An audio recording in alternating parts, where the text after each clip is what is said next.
But thanks very much for giving up another hour of your life. The aim of this session is to really nail how important you are in transferring learning to the workplace. Now, it doesn't matter whether it's our leadership program that we're putting forward, or whether they're going on a customer service course, or whether they're going on another skills-based course.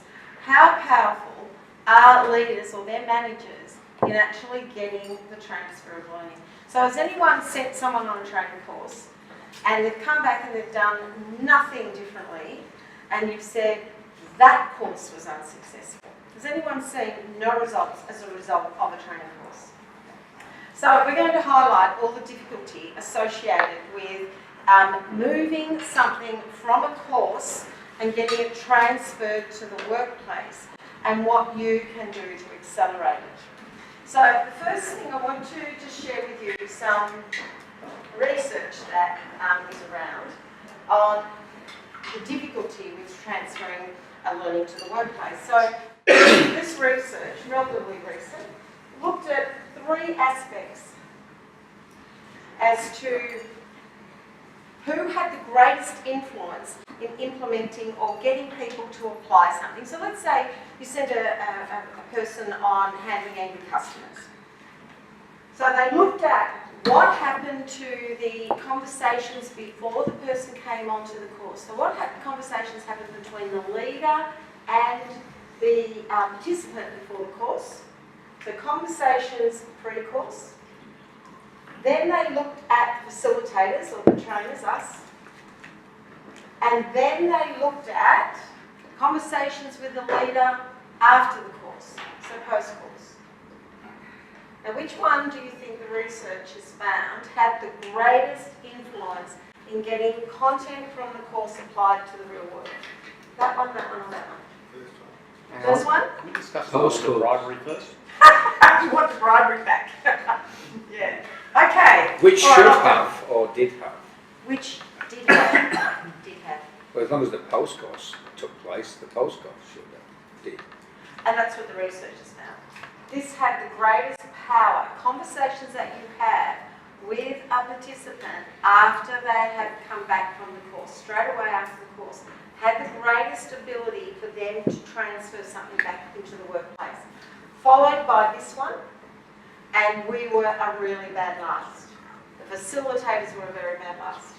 They said that we're good at getting it into their brain, but we're not good at getting them to apply it in the workplace. And do you know why? Why do you think? Add to something that Rob covered in the morning session. It's 70% of the doing. That's right, it's in the doing. We couldn't even get them to do it. We have trouble. Well, you're just trying to get them the first step to do it. You've got a limited time to get them just to do it once. That's right. What do you call it? In time learning? It's what? I think you called it in time learning or something, was it? Just in Just in time. Yep, yeah. You're all right. This it needs to be applied, and we have problems with the habit. So, perfect example of if we were doing handling angry customers, and we're trying to encourage them to empathise, which is a very powerful set of skills, empathy and paraphrasing. Now, if they've never empathised before in their life, trying to get them to empathise, they might say, right, okay, I'm inspired, I'm going to try it. Now, when you dipped your arms folded the other way, how did you feel when you tried something for the first time? Uncomfortable. What did you want to do? Go back. That comfort zone that we have around us is our career killer. It's too attractive to stay in it. They scamper back. Now, how many times would you have to fold your arms, fold your arms the other way before it's comfortable and automatic? You reckon 6? 7? 7. More than 30. 21 days. Better than 6. Is it 21 days? I'll take more than 7. Oh, very impressive. Which course did you pick that one up from? I don't know. 21 days to form a habit. That's right, 21 days to break a habit. University of Life. Now, Can I challenge that? Because what is the ambidextrous? well, this is true. There's always people who sit outside the door. There's always people who sit outside the door. Bribery. That's right. Now, the trouble is I can't get them to practice it 21 times in the course. If I could get them to role play empathy and paraphrasing 3 times, I'm doing well. Even the 3rd time they roll their eyes at us and say, got it, Lynn, you know, move on. I have not been able to get them role play 21 times.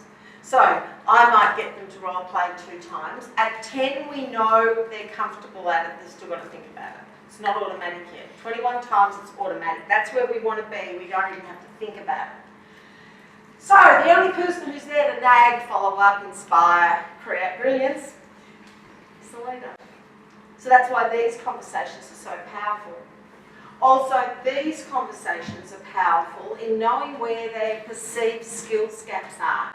And that's why we're doing the survey, so that they know right at the beginning what I'm good at and what I could improve even further, which we would love you to show interest in the application and the closing of those skills gaps as we go through. I'll cover that a bit later. Yeah, so they said that we're good at getting it in their head, but we're not good at getting it applied.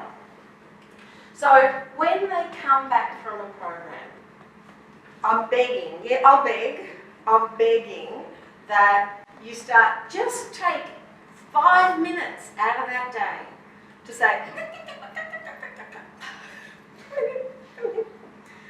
and ask 4 questions. What do you think the 4 questions would be? What did you learn? What? Yes. What did you learn? Yes. What's another question? How are you going to apply it? Yeah. How are you going to apply it? We've got one there and one there. When? When are you going to Yes. apply it? How can I help? So that's the last one. How can I help? And the first one is, how was it? You could talk about the lunch. So how do you feel? How did you feel about it? And any general thing. Tell me about yesterday. How did it go? How did it go? And this conversation is only going to take something like 5 minutes. But I know what happens when they come back from work. Come in. Thank God you're back. Come in here. Now let me tell you about what happened yesterday. And we drag them into the hurly-burly of all the things that went wrong yesterday and deluge them with things that they've got to follow up with, etc. So immediately all the course material starts to fade away in the crises of the moment. Who's a bit guilty of that? Yeah. Just think about it. What, do you ask them back in? Absolute opposite of that, I am. Oh, good on you. We spend more time talking about what they did last night and what they did, yeah. Good. Excellent. Excellent. We'll find out too, because I'll Yeah. ask the participants. You can. He's just nosy. Yeah. Life in general. You've seen our pod. Now, the fact that you have asked them perks it to the surface. Then, if you were to follow up 3 days later, how's that going? That's even better. All of a sudden now, my leader is really taking interest in what we've gained, what we've learned, what am I supposed to do. Guilt is a wonderful thing, so they're not going to say to you, I haven't done it yet. In which case, they're feeling uncomfortable. So they go, right, okay, I've made a public statement, better do something. So you're actually very powerful in helping them apply it to the workplace. Has anyone done anything else in getting people to apply things to the workplace? Yeah, we've done going to do presentations about what they've done, like a learning presentation to the work group. Yeah. We built things into plans, so we did the Lean Six Sigma, and we've asked a couple of guys to apply the learnings from that in a couple of projects, Yeah. and then give a bit of a report back. Yeah. That works so well at so many levels. If it's compulsory that they have to present a 5-minute session, this is on any training course, not just ours, but a 5-minute session on what they got out of that session to the team and how it can be applied in that team. Forces them back into the notes, forces them again to think about how it relates to my section, and you're also disseminating that information around the other people within the team as well. So it's a wonderful vehicle, and I would also like to see that being compulsory for all your training courses, that, okay, we've got our next team meet or our toolbox talk on such and such a date, you've got 5 minutes to go over some of the major points from that session. You've got a summary of this, or you've got this exact slide in your notebook. This would be the average group if you did not influence it by talking to people within your team when they came back from the course. Generally, if you're just looking at a random group of people, one is successful, one will do it and they'll try it. And you've got these, 4 will try once and generally fail and never do it again, because if it's not successful, they'll never do it again. And they blame the course, saying that, oh yeah, it's okay in theory, it doesn't work here in the real world. But it's because of habit, they're uncomfortable, they're slow at it, it's awkward, they scamper back into that comfort zone. And one never tries. Now I'm suspecting that that won't happen with our program because they've been hand-selected, and I don't think the organisation is going to set itself up. You're picking people who are going to get the best return for that and probably more enthusiastic to do it. But if we just had a normal group of people, that's your distribution of will to actually apply things after the training course. Now right throughout both our training courses, there's your 21 days, we are adopting the 70-20-10 methodology of learning. So has anyone heard the 70-20-10? Is it, so is Yeah, it this morning. this morning? Well done, chocolate. Mate, you're Pavlov's dog. All right. Now, so this is taking the training industry by storm in that we're looking at only 10% of learning being informal education because of that problem in applying. Now, but still, there's still place for it where you're networking, where we're doing things like trying to learn principles and share technique like we are with our leadership program. Then we've got our coaching and support. This is where we learn from other people. So we have guest speakers, we will learn from them. We have interested in anything that you could teach a course participant. Networking groups out in industry, when we're learning things from other people. Now, 70% we aim to get it on the job. As soon as we try something, you're more likely to repeat it. And especially if we try it and it's successful. If it's not successful, they're probably not going to do it again. So we've tried in our program to mix all this together. We've got 10% as formal training. We've got our coaching circles, which are, okay, let's share technique. I'd also like them to have coaching sessions with you, which is what we're going to cover. But the prime thing is, what can we get them to apply? And so if we can, between you and I, we push them to apply things. So at the end of every session, they will come out with an action plan sheet. So they will have captured things that appeal to them. So that's what you could ask them about when you're doing your 5-minute session. Can you show me your action plan sheet? What came out of it for you? And so that interests them a lot. And then follow up 4 days later, how's that going? And then, is there any issues? How can I help you with that? We will also give them on-job tasks. So if you're looking at our first day, or my first day, we're looking at creating a positive environment. And one of them will be to delegate, another one will be to provide positive feedback. So there's a few practical application exercises which they then need to evaluate. So it's going to be extremely helpful if you say, so what tasks did you have allocated today? And when are you going to do that? And then maybe for our coaching session, because you've got all the dates in there, so how did that go? Did it work for you? So you're assured they've had a go at it. Also, if they had problems with it, if you could actually give them some more technique. So let's say in, what's a more difficult one that they've got to analyse? Let's say it's constructive negative feedback that they've got to give to someone. And they're hesitant or it didn't work and the employee cracked it. And they said, well, it didn't work because they stormed out, they sulked and blah, blah, blah, blah. Okay, then you can come back and say, all right, so what went wrong? What would you do differently next time? Because if it's not successful, they won't do it again. But if there's some strategy to modify it next time, we've got a better chance of being done better. So hopefully they do it well, but constantly as leaders looking at how can we get that information back into the workplace. So we end up in a bit of a loopy type thing here. Apply it, how did it go? Apply it, how did it go? What say you try that? Then we come back into our formal sessions and we repeat the loop. Right, we're going to have to apply something, and so your emphasis here would be fabulous, and it's going to help get the application in the workplace. Yeah. Any comments or questions, concerns or issues? All right, okay. Rob and I will be writing up a post-training day manager briefing. So this summarises the content. So this was for one that we ran a few months ago, and it was on workplace priorities and professional development. So it was part of a natural diploma. So this is going to be in exactly the same template. It's going to have your title, and so our first day will be creating an engaging environment. So I will then bullet point down all the content that we covered that day. So you'll have a bit of a snapshot as to the various things that we covered. Then I'm going to put some bullet points as to my observations of that day without putting any names on anything. What trends did I pick up? Like if you have a look at this one, second bullet point. A few said their goals were not clear as they would like it to be.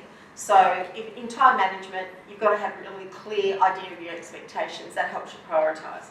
So people in that course fed me back information about our goals are not clear.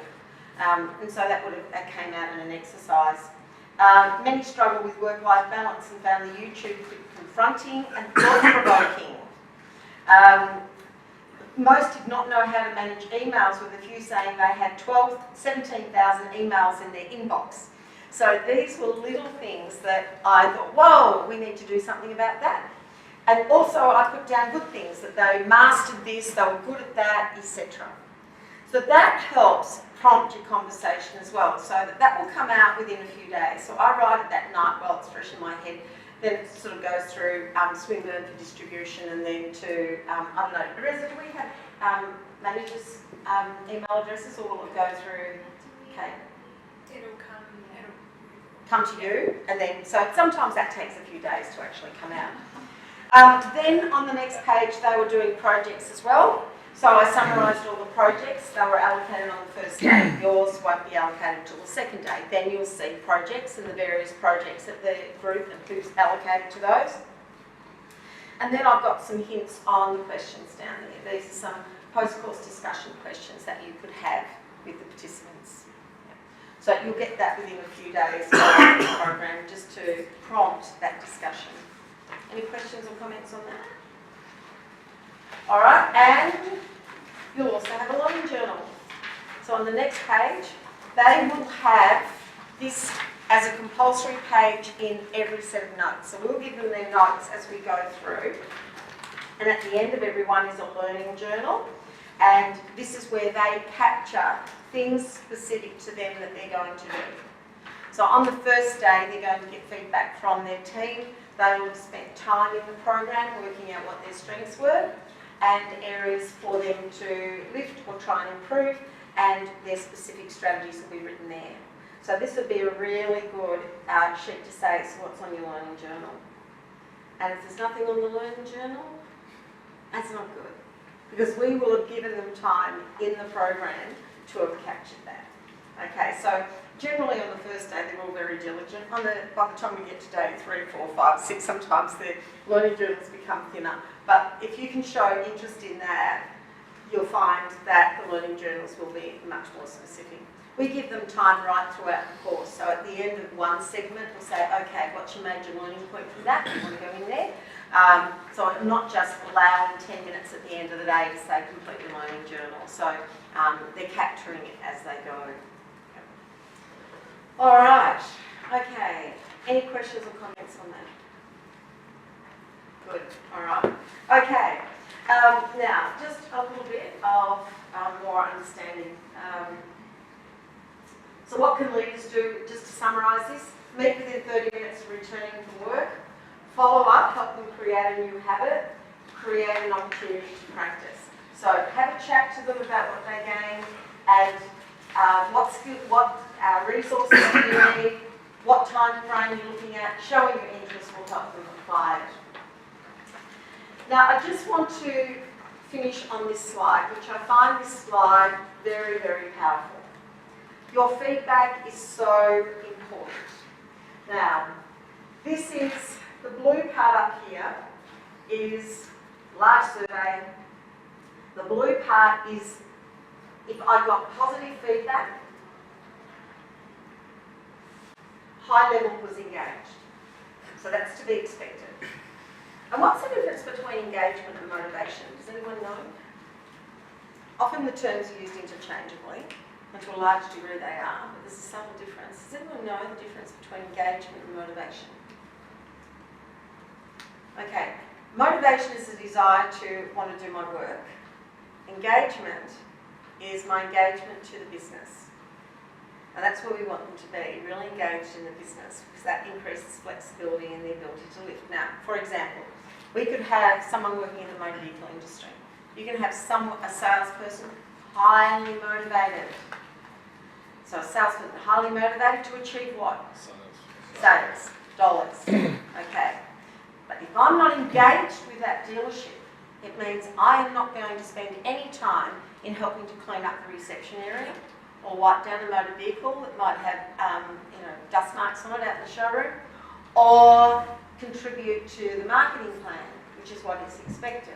Engagement is, I am committed to the business. I'm committed to the business. And so that means that's when they step up and show initiative, come up with innovative ideas, see the better job for the organisation. So we heavily stress in my first module the difference between motivation and engagement. And so yes, I'm still motivated, but I've got sights on the business as compared to my silo in the organisation. So this group of people in the research, they only got positive feedback. So highly engaged, which we expected. Here, they only got critical feedback, negative feedback. And this was a surprise. We've still got a fair whack that's highly engaged, but yes, that's predictable. Increased, disengaged people. And the thing that really threw us around is that no feedback. No feedback. Tiny little bit of area here were engaged, so many disengaged. So even though you only gave me critical feedback, we've still got a greater number engaged. Why do you think that's so? Why do you think we've got such a large number of disengaged employees when there's no feedback? If you've got critical feedback, you're still engaged with the employees. You just disengage from it if you don't give them anything. And why? Why do we disengage if Don't I'm care. getting no feedback? Okay. Don't care. That's it. Okay. That's it. They don't care what I do. It's not important. Nobody notices. Nobody notices. So it's interesting, we'd rather have constructive feedback than no feedback, because the work that I'm doing is not important. And so exactly the same happens when they come back from a training course. If we don't make a comment or talk about what was happening in the training course, it was not important. That is not the real world. The real world is the chaos that I'm meeting here, so my eyes go immediately on to what's happening. So the ability then to transfer is greatly diminished. So it's just really interesting on a day-to-day basis, and especially here I've got this in the context of your interest having quite remarkable impact on the engagement to the program and improvement. If you're interested in my improvement, I'll make the improvement. But if you're just interested in sorting out the problems that occurred yesterday, I'll channel my attention to those problems. So what you convey to me is where I will channel the energies. All right, any questions or comments or observations on that? Yeah. All right, so we're going to have a look at some of those coaching skills in how to get the best out of our staff members, our team members from the course, using, right, so we're going to hand over to Robin. Interestingly, what I just asked you to do was a somewhat contrived illustration of having a bit of a chat, building some rapport. So for the base of the house of influence you have with each of your people, it's to what degree can you build and maintain rapport? And in the discussion that we're about to have on coaching, it's fundamentally important. How many of you have got an aspiring representative, an aspiring person coming on the program? How many of you, please, show of hands, have an adaptive person? Thank you. How many of you have both? An aspiring and an adaptive? Thank you. A couple of you. How many of you have multiples? Multiple players coming on, either the adaptive or the aspiring? So a number of you. So what we're asking you to do here is actually, we realise, somewhat challenging for you, because this is actually an impost on your time. But an impost on your time that is hugely valuable in the transfer of the learning from workshop into the workplace.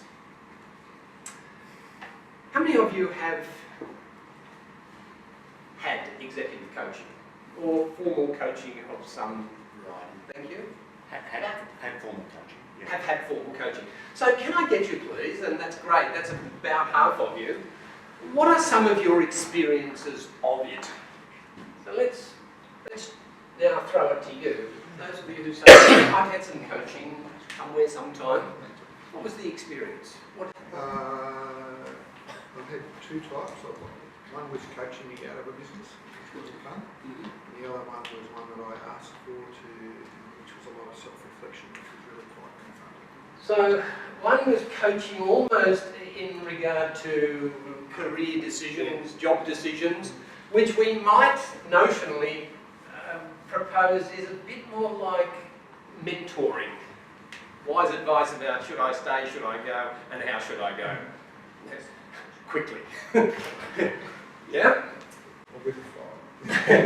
Other experiences of coaching? In this type of setting where the trainers were actually the coaches as well. Mm. And so they were going between the formal training and then providing the 20% coaching to then support us into the workplace. Neat. So actually it was, what I'm hearing is really skills development coaching in terms of assisting that transition. Okay, other experiences? One and then two? It's an emotional journey. An emotional journey? Mm. Mm. I've got to say, a box of tissues is never too far from my coaching couch. and you know, it's really, you never quite know when you're going to have to reach for your box of tissues, because emotion can just suddenly emerge when the coachee or the counterpart or your colleague taps into something that really hasn't come face to face with the truth. All right? So yes, it can be an emotional journey. Anything else? It's not effective without trust. And this thing of building rapport is connected to the joists and the floorboards of our house of influence. And this is being able to show genuine and sincere appreciation for them as a person. I'm about to draw one of your participants. There they are. Engineer. You recognise them? Very intuitive. Very intuitive. Those box ends. Wow. Sorry. I'm alluding here to an interesting phenomenon that I see in workplaces. If this denotes the things that the person is doing well, positively, and the areas for improvement or refinement, I like to think of people as a percentage positive, as a percentage good. And Lynn's already alluded to, coaching is a strengths-based discipline. You come at coaching from what they're already doing well and think about what might they do differently. Here's what I see in traditional workplaces over 30 years of working in this field. We tend not to describe people as the 85% or 90% person. We tend to put a magnifying glass over the not okay. We grow it such that all we can now see is what's not okay. And that our focus then becomes on, you've got to fix that. So that we contemplate working from what are you doing well and what might you do differently starts to change the focus. One of the earliest engagement studies was done by research by the name of Hawthorne. I don't know if you've read this study back in the 1950s, I think early 60s. It was a study in which light intensity on the factory floor was being studied. Hawthorne started to ratchet up light intensity for the workers. What happened to productivity? Increased. Started to increase. They could actually see what they were doing, for goodness sake. Hurrah! Light intensity continued to go up and productivity continued to climb. And then Hawthorne did a really interesting thing. He started to ratchet down the light intensity. Started to get dimmer again, darker. What happened to productivity? It continued to climb. Why? Because the chatter on the floor was, they're showing an interest in us. And what better interest to show, an interest in what you're doing well, rather than always nagging what they're doing wrong. I've had a moment of reflection this last few days, Lynn. She knows what's happened to my life. You even had a big smile on your face when you checked in with me this morning. My daughter has just separated from her husband. That's not good news. Just sold a house, settlement today. She and her 3 kids, my grandkids, are now resident. And what Gramps finds is that all he is doing is focusing on the what's not okay. Too much noise, too much mess, too much. And it's been good pause for thought for me that, hang on, they're a wonderful little bunch of scallywags. Let's focus on the things they're doing well and the joy they bring and seek to then move them into that other space.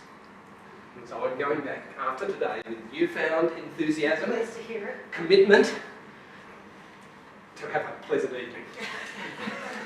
Just break you down. I thought you were going to tell us who's a Carlton supporter. It's Carlton. You like Carlton. Swannies. Oh, right. The next part of the House of Influence has 2 adjoining rooms. The first is listening to understand. There's been some really pivotal research in this area. People generally, and we're talking about 80 to 90% of people don't listen to understand. What do they listen for? Listen to respond. They listen to respond. And the phenomenon that you then get in the exchange is, while I pretend I'm receiving, I'm actually a receiver in sheep's clothing. My listening here is to work out what I can say that counters what they've said.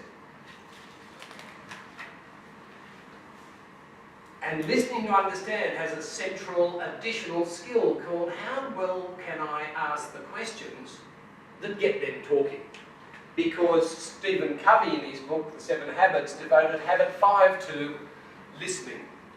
See, first to understand, then to be understood. How well do I really ask the questions that get them talking that has me seek to understand? The light bulb in that room is about empowering.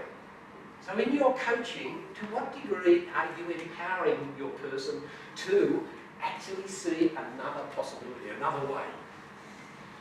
And the adjoining room is coaching, and the light bulb in that room is you inspiring and interestingly, the techniques here are exactly the same. So this is what I'd like you to do, please. In your threesome, refresh yourselves on what it is to use open questions. What's an open question? What's an open question? That question What's right an there. That is an example of. What's an open question? One that requires a response. It can't be answered simply with a yes or a no. It's seeking to create divergent thinking on behalf of the person you're asking. An open question forces more than a yes or no. And here are the 6 words that typically denote open questions. Are you ready? Tell me which one's missing. What, when, where, who, which, how. Why is missing? Why appears to be missing. I'll go again. What, when, where, who, which, how. Let's deal with why. Why might why be discouraged? What might be the problem with why? Shortcuts the thinking. It shortcuts the thinking in a particularly... It's accusatory. It requires a yes or a no. In an insidious way. It is accusatory. It's Asking someone to justify. maybe intimidating, inviting justification, inviting defence. You will be working in threes, but not for this exercise. You're a pair. You're a pair. You're a pair here. Pair at the back. You're a pair. Where were the somewhat autocratic players who told the other person what they're going